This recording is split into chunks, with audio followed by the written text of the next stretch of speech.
How to fix notification delay or not working problem.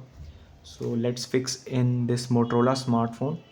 So if you are having this problem, your notifications are not coming at the right time. If your WhatsApp not showing notification, let's find out and how you can fix it. So first let's open this settings, and if you are having any problem in any application, go to the application, click on see all apps. Here it's showing all the application.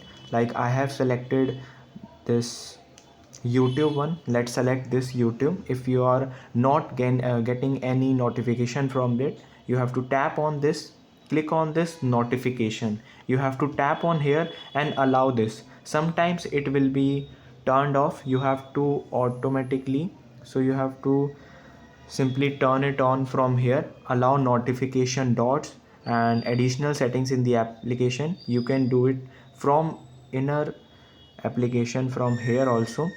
Let's try another application. So click on this.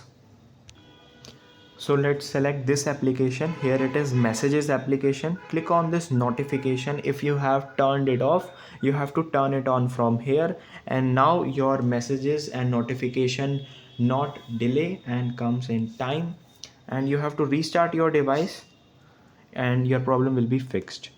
I hope you like this video. Thanks for watching.